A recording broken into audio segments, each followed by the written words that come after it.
যেদিন আকাশে ছিল না তার স্বাভাবিক রূপে, মক্কার ওপর ঘন মেঘ জমে উঠেছিল। বাতাস বইছিল এক অদ্ভুত আশঙ্কা নিয়ে, আর বালুর প্রান্তরে চলছিল বিশাল আকৃতির কিছু হাতি, যেমনটি কেউ আগে কখনো দেখেনি। তাদের একটির পিঠে বসেছিল এক ব্যক্তি, যার দৃষ্টি কাবার দিকে স্থির। সে ছিল আব্রাহা, ইয়েমেনের শাসক, যে এসেছে আল্লাহর ঘর পবিত্র কাবা ধ্বংস করতে। কিন্তু সে জানত না তার ভাগ্যে সেদিন জয় ছিল না, বরং ছিল এক আকাশী অভিশাপ, যেমনটি আরবরা আগে কখনো দেখেনি। হঠাৎ আকাশের রূপ বদলে যায়, দিগন্তে দেখা দেয় একদল অদ্ভুত পাখি, যাদের পায়ে ঝুলছে ছোট ছোট কালো পাথর, যেন জমে যাওয়া আগুনের টুকরো। কিছু মুহূর্তের মধ্যেই আব্রাহার বাহিনী ভেঙে পড়ে, হাতিরা মাটিতে লুটিয়ে পড়ে, আর্ত চিৎকারে ভরে ওঠে গোটা মরু প্রান্তর। এরপর সব নিস্তব্ধ হয়ে যায়। আরব উপদ্বীপের ইতিহাসে সবচেয়ে বড় সামরিক অভিযান ধ্বংস হয়ে যায়, কিন্তু পবিত্র কাবা শরীফ ছিল তার সমহিমায়। হ্যাঁ বন্ধু, আব্রাহার হস্তি বাহিনীর অভিযান এবং তার শেষ পরিণতি সম্পর্কে আমরা সবাই কম বেশি জানি, কিন্তু আব্রাহা কেন পবিত্র কাবায় আক্রমণ করেছিল এর উত্তর আমরা কয়জন জানি? সেই সময় আরব উপদ্বীপে ছিল ক্ষমতা ও প্রভাবের লড়াই।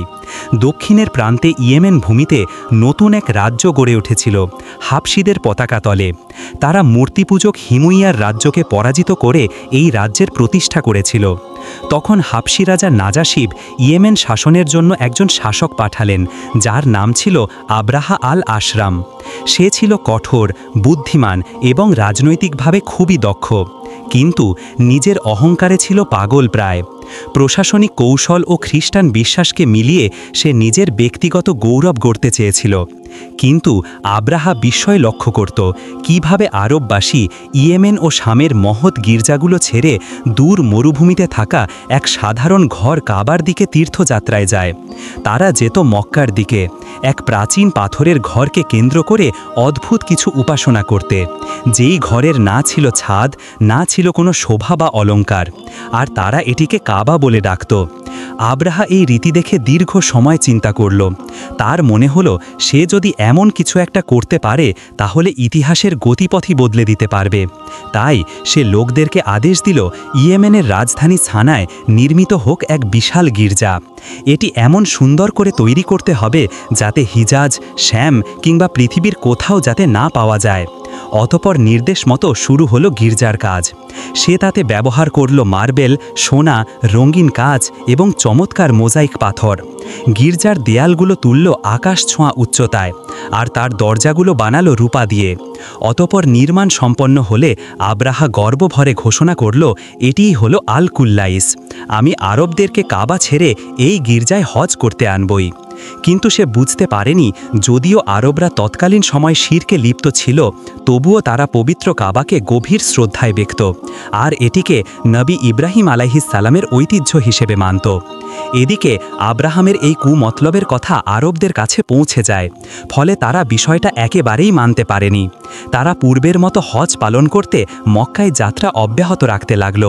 কিন্তু এক রাতে একজন আরবি গ্রাম্য ব্যক্তি ক্ষোভের বশবর্তী হয়ে আব্রাহার সেই গির্জা আল কুল্লাইসে আগুন জ্বালিয়ে দেয়, ফলে গির্জাটি জ্বলে পুড়ে ছাই হয়ে যায়।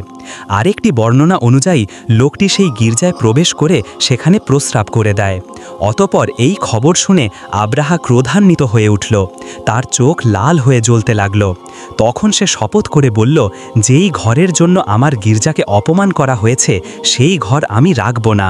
আমি নিজেই মক্কায় যাব আর কাবাকে ভেঙে চড়ে ধ্বংস করে দিব, যাতে কেউ আর কখনো আরবদের উপাস্যদের পূজা করতে না পারে। তারপর গোটা সানা নগরীতে যেন একটা মৌচাকের মতো গুঞ্জন শুরু হলো। সৈন্যদেরকে ডাকা হলো ইয়েমেনের সর্বত্র থেকে।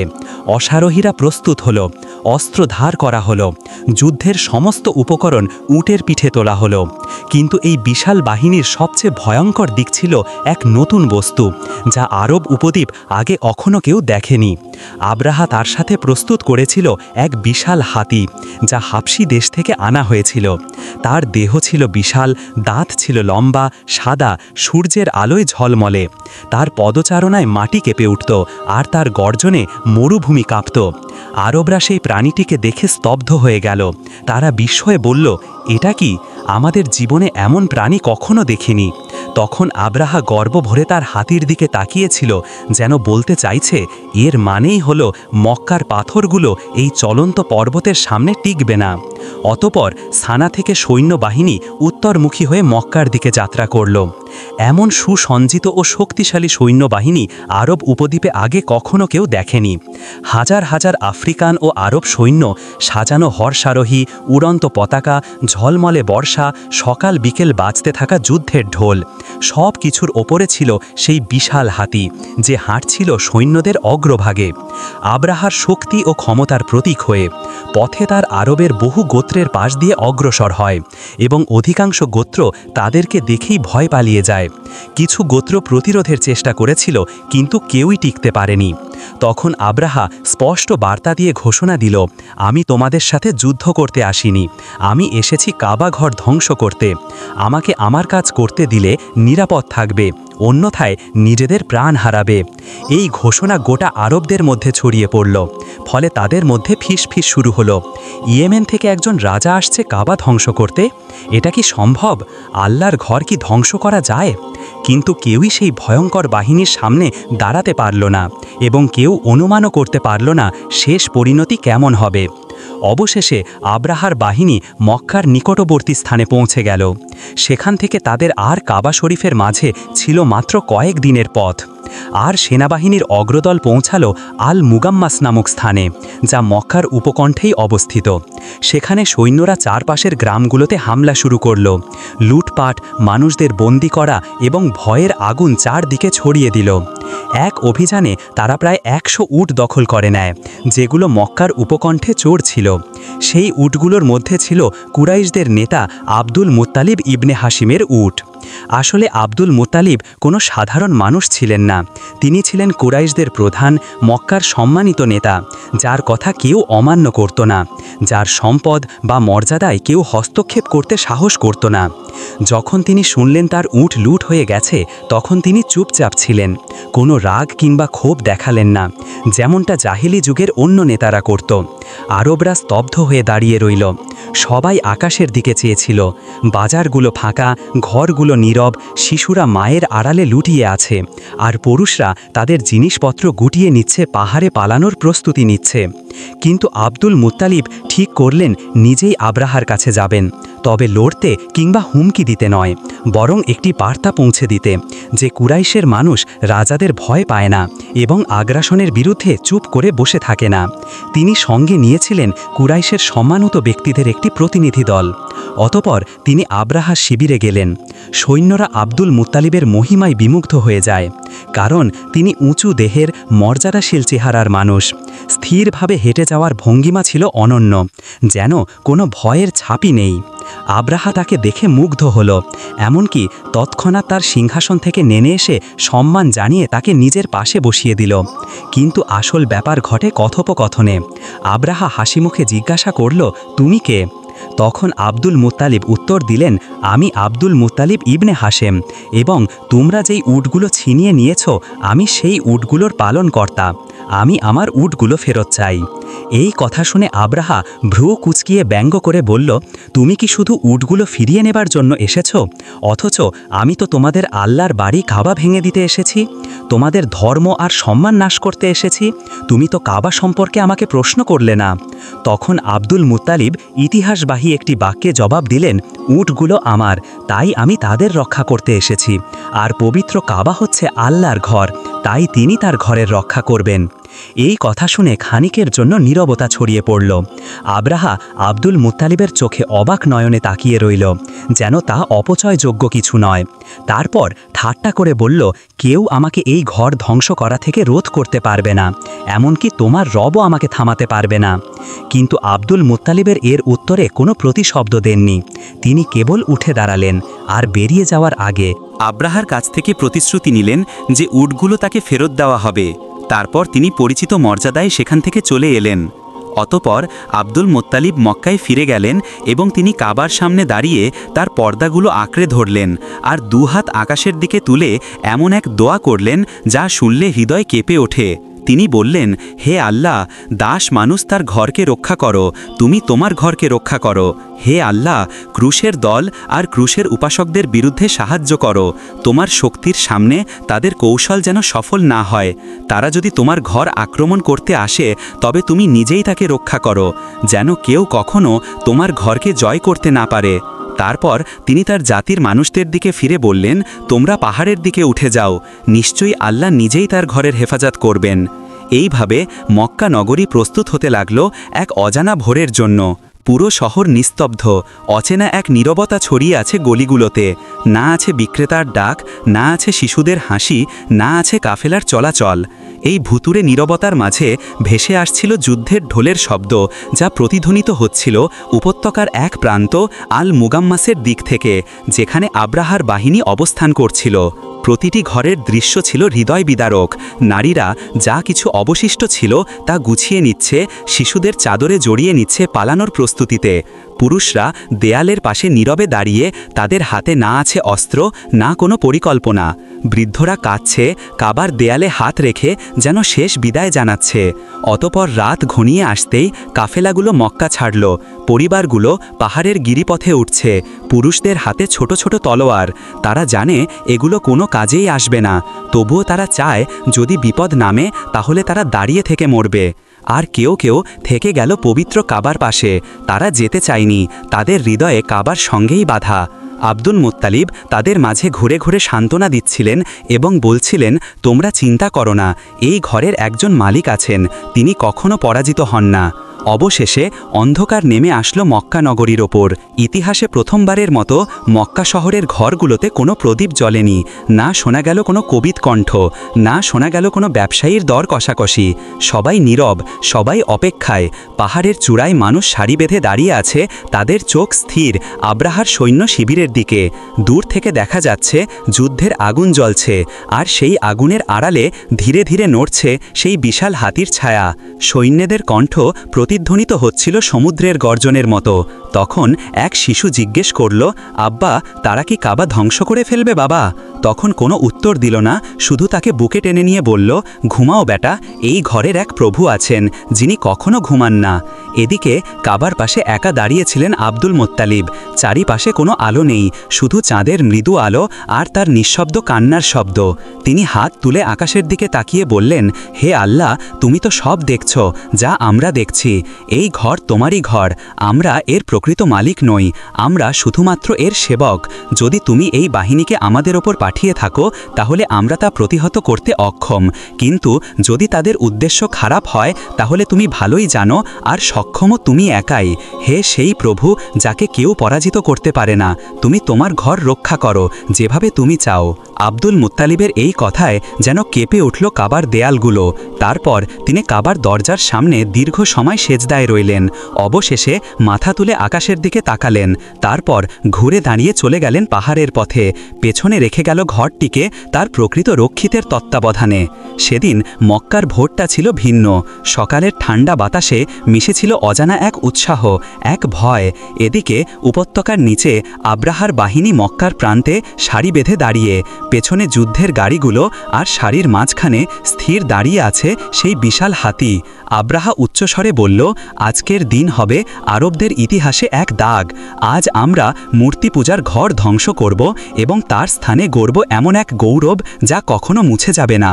এটা শুনে সৈন্যরা হাসিতে ফেটে পড়ল। যুদ্ধের ঢোল বেজে উঠল প্রবল শব্দে, কিন্তু সেই গর্জনের আড়ালে আকাশ দেখছিল সবকিছু নীরবে। এরপর হাতির চালক সেনাপতির দিকে এগিয়ে গেল আর কর্কশ কণ্ঠে চিৎকার করে হাতিটিকে আঘাত করল। তখন আব্রাহা বলল, ওঠো, কাবার দিকে এগিয়ে যাও। কিন্তু হাতিটি নড়ল না। সে আবার তাকে আঘাত করল, কিন্তু হাতি হাঁটু গেড়ে বসে পড়ল। অতপর তারা তাকে শামের দিকে ঘুরিয়ে দিল। তখন হাতিটি চলতে লাগল। অতপর তাকে ইয়েমেনের দিকে ঘুরিয়ে দিল, সেও হাঁটতে লাগল। কিন্তু যতবারই হাতিটিকে কাবার দিকে ঘোরানো হতো হাতিটি হাঁটু গেড়ে বসে পড়ত এবং তার পা শক্তভাবে গেড়ে রাখত। আব্রাহা তখন চিৎকার করে বলল, ওকে টেনে আনো, ফিরিয়ে দাও, প্রয়োজনে মেরে ফেলো। কিন্তু হাতিটি অস্বীকার করল। তার ভেতরে যেন কিছু ছিল যা সে জানত তাকে যা করতে বলা হচ্ছে তা এমন এক বিশাল অপরাধ যার ভার সে বহন করতে পারবে না। হঠাৎ এক সৈন্য আকাশের দিকে তাকিয়ে দেখল সমুদ্রের দিক থেকে একদল কালো পাখি দ্রুত এগিয়ে আসছে। অদ্ভুত আকৃতির পাখি, যাদেরকে আরব উপদ্বীপে আগে কখনো দেখা যায়নি। তারা ছিল এত ঘন যে সূর্যের আলো ঢেকে গেল। তাদের উড়ান ছিল এত দ্রুত যেন তাদের প্রেরণ করা হয়েছে এমন এক আদেশে যা কেউ প্রত্যাখ্যান করতে পারে না। প্রত্যেক পাখির ঠোঁটে একটি করে এবং পায়ে দুটি করে ছোট পাথর ছিল, এবং সৈন্যরা কিছু বোঝার আগেই পাথরগুলো পড়তে শুরু করল। একটি পাথর পড়ল এক সৈন্যের মাথায়, সে সাথে সাথেই মাটিতে পড়ে মারা গেল। অন্যটি এক হাবশী সেনাপতির বুকে বিঁধল, তার বুক চিরে ফেলল। আরেকটি পড়ল এক লোকের কাঁধে, তার মাংস গলিয়ে ভিতর দিয়ে বেরিয়ে গেল। দৃশ্যটি এমন ছিল যেন আকাশ থেকে নেমে আসা এক ভয়ঙ্কর আগুনের নরক। সৈন্যরা চিৎকার করছে, পালাচ্ছে, একে অপরের উপর পড়ে যাচ্ছে, কিন্তু পাখিগুলো তাদের নির্ভুলভাবে অনুসরণ করছে। প্রত্যেক পাখি যেন জানে তার লক্ষ্যকে আর কখনোই ভুল করছে না।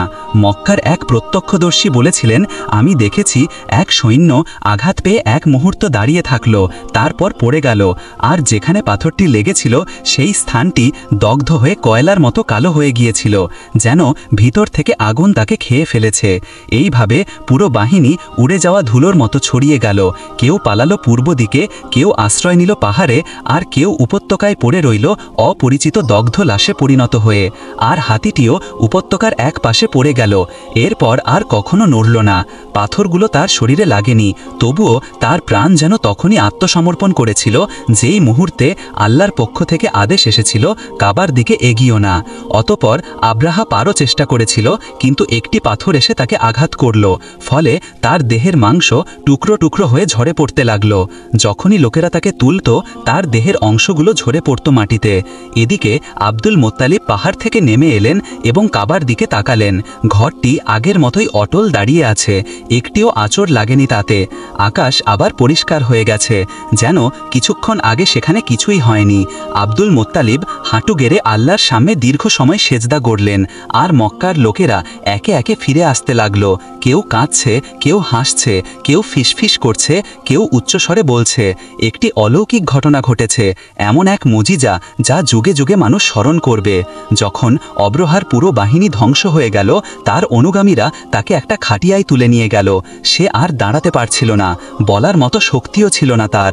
হাত হয়ে গিয়েছিল কালো গ্যাংরিনে, পচে ক্ষয়ে যাচ্ছিল তার চামড়া, খসে পড়ছিল, ঘায়ের গভীরতা বেড়ে চলেছে প্রতিটি মুহূর্তে। সানার দিকে নেমার পথে প্রত্যেক পদক্ষেপ ছিল তার জন্য এক নতুন অধ্যায়ের যন্ত্রণা। অতপর রাস্তায় সেই সব গ্রাম ও গোত্রের মধ্য দিয়ে যাচ্ছিল যেগুলোর মধ্য দিয়ে সে আগে মক্কার দিকে গিয়েছিল।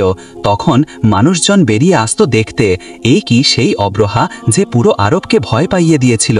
তার সৈন্যরা কোথায়? তার হাতিগুলো কোথায়? তারা দেখল সে মৃত মানুষের মতো খাটিয়ায় শুয়ে আছে, চোখ ডুবে গেছে ভেতরে, আর তার ঠোঁট নড়ছে এমন কিছু কথায় যা কেউ বুঝতে পারছে না।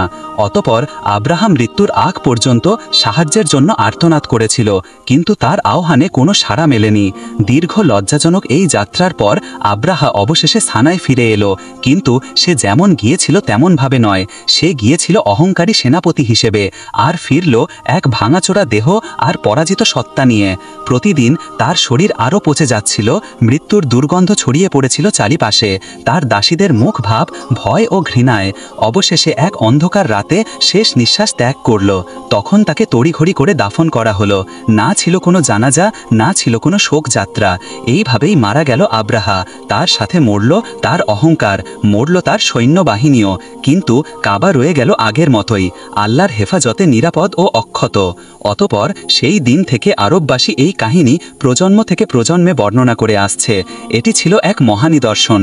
কুরাইশরা জিতেনি অস্ত্রের জোরে, আর হাতিগুলো পরাজিত হয়নি মানুষের শক্তিতে, বরং পরাস্ত হয়েছিল আল্লাহর প্রেরিত পোড়া মাটির পাথরের আঘাতে। করতে, আর সেই বছরটি আরবি তিরাসে চিরস্থায়ী হয়ে গেল আমুল ফিল অর্থাৎ হাতির বছর নামে।